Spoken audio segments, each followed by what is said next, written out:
Hello again, everyone, and welcome to another edition of Vandalia By The Way. My name is Rich Hopkins. I'm the communications manager for the city. And on today's program, we're going to give you an update on all the road projects taking place in and around Vandalia. We'll let you know when the long-awaited finish to that Dixie Drive widening project will be.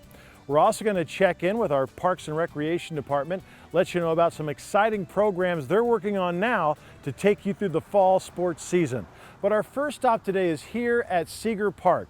Now, this is the location for the Vandalia Farmers Market, which is in full swing as we head through the month of August. Now, as we're about to find out, this is an event that's continuing to grow as the seasons go by. The month of August is pretty much the halfway point of the Vandalia Farmers Market season, with another 2 months of markets to look forward to. Market coordinator Brenda Rex says the first half of the season was, in a word, wet. We just completed week 7, and week 7 was really the first week that we had that wasn't negatively impacted by the weather. It has been a very rough start to the season, and we're really hoping that we've turned a corner and blue skies ahead. Vandalia is one of several Miami Valley communities that features a farmers market.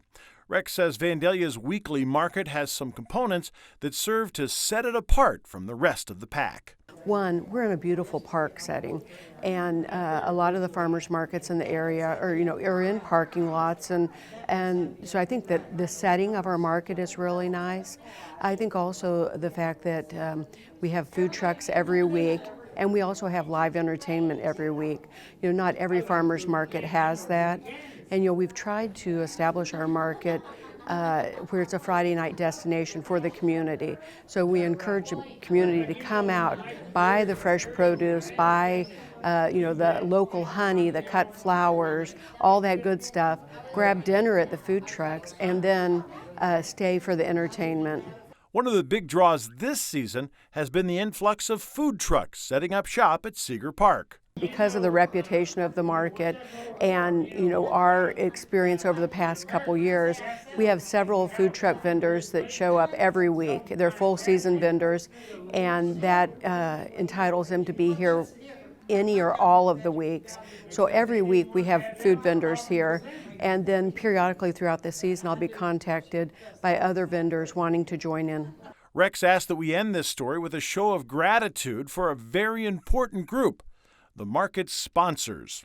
We have such some support from the business and the service organizations in the area, including State Farm Steve Reed Agency, Tyne Financial, the Optimist, the Rotary, the Vandalia Butler Foundation, Hazlett Construction, Morrow Orthodontics, Dayton Dental, and then a new vendor or a new sponsor we had add this year is Pri-Med Physicians. Farmers markets will run every Friday through the month of September. September is also the month when crews will be giving the Recreation Center's gymnasium its first ever makeover. Facility manager Elaine Kaler says workers have big plans for the September 9th through 18th project. It will have better traction. The floor will have better traction. We will be adding lines for pickleball courts, so we'll be adding that program to our list of programs in the winter. There may be a few changes, but again, it will just look really nice, and again, you'll feel it once you're on it. A gym floor isn't the only new thing headed to the center. If a recent agreement with a health insurance provider works out as they hope it will, there's going to be some new faces at the rec center, all receiving memberships with zero out-of-pocket expenses. We'll begin accepting Silver and Fit and Active and Fit members. This is another insurance reimbursement program for the Vandalia Recreation Center. The great thing is that it's no out-of-pocket expense to the patron. For the rest of us, there are still ways to enjoy the rec center on the cheap. Right now, your best bet is to get in on the gift certificate promotion. We run this twice a year. This will be our back-to-school special. It runs from August 17th through September 2nd, and for every $25 you spend in gift certificates, you get $5 for free. Again, you can use the certificates for virtually anything the Parks and Rec Department offers, and the savings are immediate. All you have to do is come to the Vandalia Recreation Center, to the front desk, and we'll either sell you the gift certificates right then to use at a later time. But if you already know that you want to renew or start a membership or even sign up for a program, we'll apply those gift certificates and the free amount right there. Also at the Rec Center, plans are underway for a facelift at Luther's Jungle, the supervised play area for young children. Recreation Supervisor Brittany Lewis says the project will put a fresh new face on the play area. We'll be putting safety surface here, that way the children are more safe. We'll also be replacing the post padding. It's a little outdated, as well as some of the new features as well. Also being replaced will be the flooring around the play area, which will make for softer landings for kids who might trip or fall. The safety surface is what you find at your local playground, such as Helke and Robinette Park. It's the safety surface that it's kind of like a mat, but it replaces the mats to make it more safe. The Jungle is a great option for parents who want to give their kids a fun and supervised activity while they head to the fitness area to work out. So parents can drop their children off for up to 3 hours, children 4 years and older, so they can play in here, and children love playing, being active in the jungle. With the facelift completed, Rec Center staff expect Luther's Jungle to be a very busy place moving forward. Vandalia Senior Center is also a very busy place these days, as a number of programs and activities are being planned.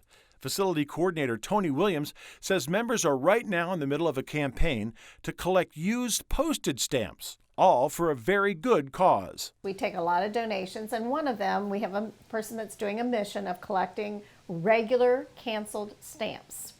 And these are sent to a church in Florida that's their mission to separate all of these. And they need them done a certain way. You need to leave a white border around the stamps, not cut right next to the stamp. Once the church in Florida has separated all of these, they send them to buyers in New York City. For some unknown reason, these buyers buy canceled regular stamps. They made $40,000 for their mission last year. And then that money was turned around to a couple that creates Sunday school materials for underprivileged kids in South America. The stamps are just one item among many that the center accepts on a daily basis, as many other items are being asked for from folks working on various projects.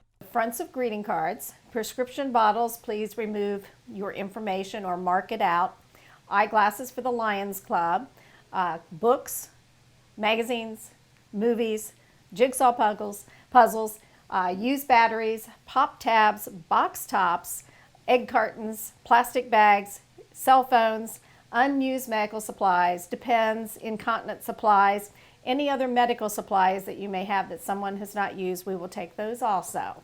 There are also some presentations planned for the center over the next few weeks that should prove popular, including a special presentation August the 25th from My Care, Ohio. They're doing a very short 20-minute program on Friday, August 25th from 1:30 to 2, and then they'll take questions after that. Williams is also very excited to share details on 4 special art classes headed to the center during the month of October. The classes are funded by a grant, which will drop the user fees down to only $10 per person. First class is Pen and Ink with Ed Wilson, and he just finished a show over at the Municipal Building with his pen and ink work. The second class is October 16th, Drawing with Gene Henninger. The third class is October 23rd, Colored Pencil with Ellie Earnhardt. And the last class is October 30th, Watercolor with Cass Barth, who is a retired teacher for Vandalia Butler. For more details on the art classes or anything happening at the Senior Center, check out their monthly newsletter found on our website, vandaliaohio.org.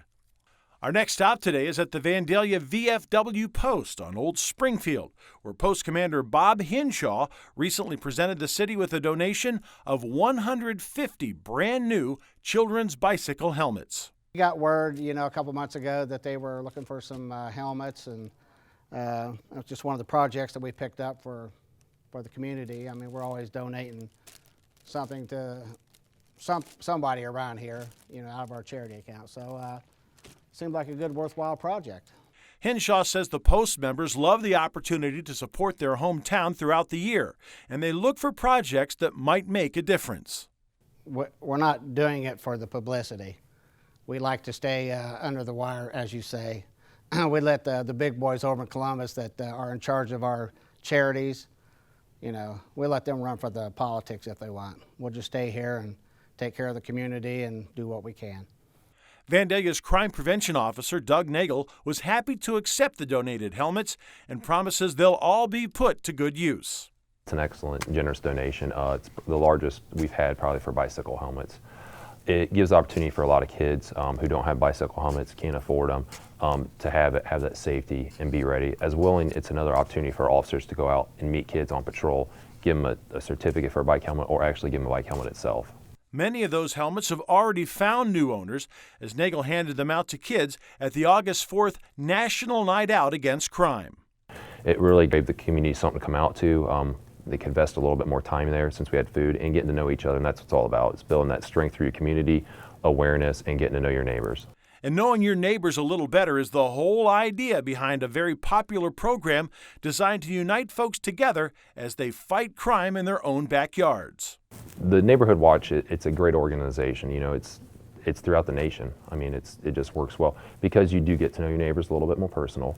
You know who should be at their house, who shouldn't be at their house, and throughout the neighborhood. And it's not keeping an eye on every single house, but as you build that together, you are keeping an eye on everybody's house. It's just everybody's working together to do it. And it's just with any project that you do, it's greater if you have everybody working as one versus trying to work individually. You get a lot more accomplished, and it's a lot more successful. That's why the Neighborhood Watch program works so well. Nagel says the Neighborhood Watch program works so well because it opens a window of communication between neighborhood residents and members of the Division of Police. We have quarterly meetings, and they work so well for that reason. That it's a direct line essentially to the police department, to myself, as well as our other officers in there. We get information out to you as well as you can give us information to us. You know, you can share it amongst your Neighborhood Watch, send it to me, and then I'll send it out to all neighborhood watches. So if there's something happening in your neighborhood, or you think something suspicious, or even a door-to-door salesperson you think's kind of shouldn't be there, maybe they're watching out your property, you can let me know, and I can let everybody know that it's a great direct pipeline for the whole community. One last note from Officer Nagel. August is back to school month in Vandalia, which means we'll all need to start keeping an eye peeled for those big yellow school buses. You do need to stop. Even though a police officer is not there, you can still be reported by the bus driver, and we do take those seriously. If you do pass a stopped school bus, we follow up on those. So do give your extra time to travel. Stop for the school buses, and just remember, it's going to take a couple weeks, but once everybody gets back geared into the season, you know, traffic will pick more up and everything will flow more smoothly. Traffic flowing more smoothly is also the idea behind a handful of road projects currently underway in Vandalia. Public Service Director Rob Cron says one project just getting started will have Fieldstone Way and the Stone Quarry Crossings development extended by about 600 feet. We're going to extend the road approximately about 650 feet, put in a cul-de-sac, and open up some more of that land for the development out there. While the Fieldstone project is just now getting underway, we'll have to wait a little while longer for the start of the latest phase of the Streetscape project. Now, that's the multi-year effort designed to give National Road's business corridor a better and more consistent look. This would be phase 5. It's going to be working on the section of National Road to the west of Dixie Drive out to the Long Street intersection. Cron says the work should start soon. The Streetscape project, as with the Dixie project, is conjunction with ODOT. They will be managing the project. They're going to be started here this fall, and the majority of the work is going to be completed before the end of the year. Finally, we look at the most talked about project of the year, which has got to be the Dixie Drive widening project. Cron says that project is inching ever nearer to completion. Right now they're putting the finishing touches on the gravel base here in preparation for the asphalt. The weather's finally cooperated with them a little bit, so we're making some good headway. That headway means that the end of the project is in sight, which has crews on the scene working with a high degree of urgency. Once they get the asphalt down on the west side here, then they'll start working on the sidewalk and the driveways on the west side too, and get people back in there so to interrupt traffic as little as we can to all the businesses. With so many different projects running through the process right now, the latest on the North Dixie Drive expansion project is moving along smoothly. By the end of the fall, we anticipate that North Dixie Drive in both directions will be 2 lanes of traffic with a turn lane in the middle. That's going to do it for this edition of Vandalia By The Way. Thanks for watching, and we'll see you next time.